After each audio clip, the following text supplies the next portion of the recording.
It's fall now in growing zone 7B, and now's the time that most of our veggies are going to start dying off for the winter. So next spring we're going to start our seeds again and rerun it basically. So today I'm going to be going over 7 perennials that you can grow in your garden that are going to feed you for years to come. Some of these I'm sure you've heard of before. Everyone talks about them, but I'm going to go over a few that you might not be thinking of. So without further ado, let's get right into the video. So first and foremost, we've got probably the most known perennial there is as far as a perennial food in the garden. That's going to be blackberries, raspberries, grapes. This here is a grapevine. I know it doesn't look great right now, but it is, like I said, getting fall. So the cold has come through and pretty much just completely killed all the leaves on our little patch here, which ignore the ugly trellis. I'm going to be reconstructing this. Right now it's just twine and some old bamboo here. The great thing about grapes, blackberries, raspberries is you can grow them in just about any grow zone. So all the way down to, I want to say 3 is like the lowest you can go as far as a grow zone growing grapes. Of course, there's different varieties, so make sure you choose the right variety for your grow zone. So this next one I have to get down real low, but this is something that just about everyone can grow. I know it's kind of hard to tell. Now this is only our 2nd year into this, but this here is asparagus. So if you don't know, asparagus usually takes about 3 or so years for it to actually get established. We are in our 2nd year now. It's got a good bit of little shoots here.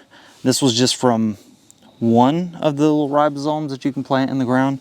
Yeah, I definitely should have planted more and also planned this out a little better because, like I said, once you get it established, it is there forever, pretty much, unless you just completely dig everything up. But then you've got to start over with the 3 years again. Make sure you plan ahead when you go to plant your asparagus. This next one is most commonly called an annual because it's grown that way. But if you did not know, peppers are one of the most prolific perennial plants there are. So basically what you have to do is just bring it indoors for the winter. Because it will die off in cold temperatures. It's not very cold hardy.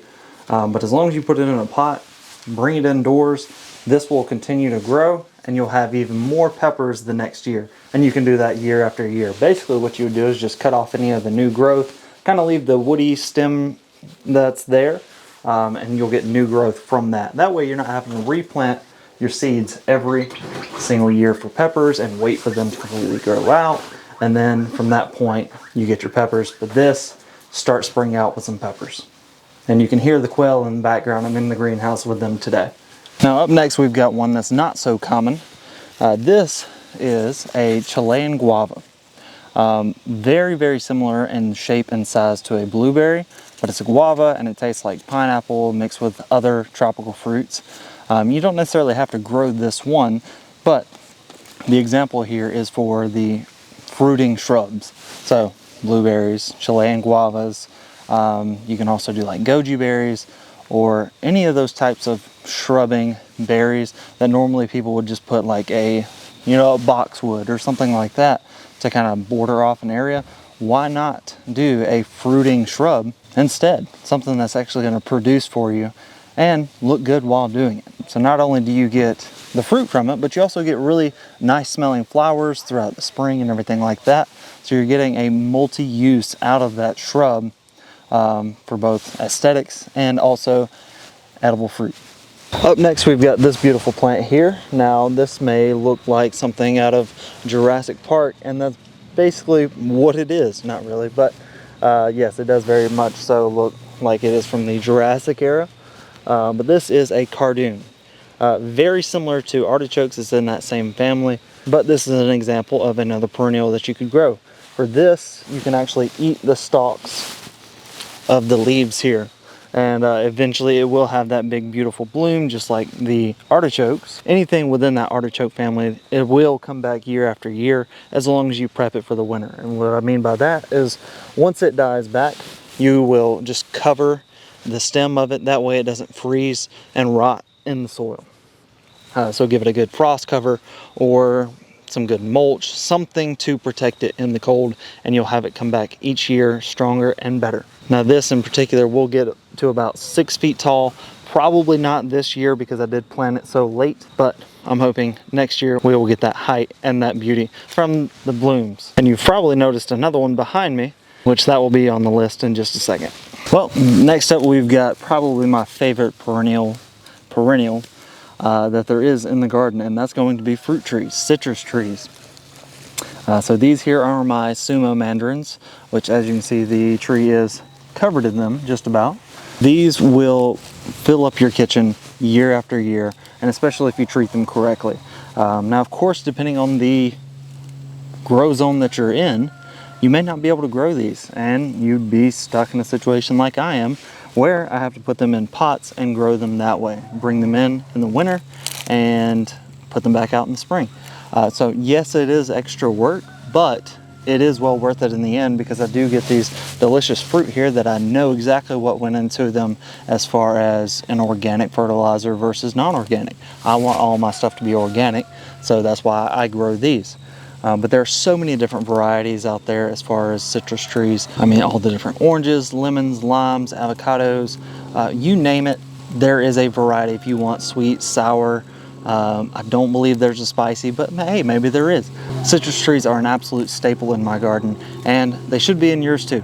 And last but not least, we're going to be talking about ginger and turmeric, or turmeric as it's actually spelled. I've always pronounced it turmeric. But this is a great perennial plant.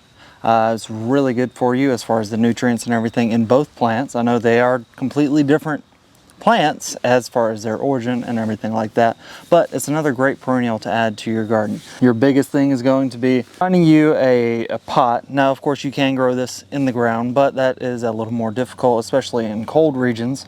But finding you a rather shallow pot but wide pot, that way you can actually grow, because what it does is it grows horizontally versus as opposed to growing vertically. Your root does. So you've got your node here, and what it will do is from this point it'll grow out. You don't want to have a narrow pot, you want to have something that gives it that ability to reproduce itself and grow vigorously. That way after you harvest it, you've got plenty of ribosome to plant out for next year.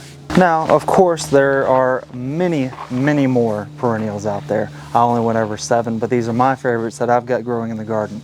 If you have one that you prefer over what I've listed here, let us know in the comments. What is your favorite perennial to grow? And you know, that keeps coming back each year. Obviously that is what perennial means. You know what I mean though. But anyways, yeah, these are my top 7 favorite perennials to grow in the garden. Anyways, thank you for watching the video. I really hope you enjoyed it. If you did, leave a thumbs up. And if you're new, subscribe. Thank you so much for watching, and have a blessed day.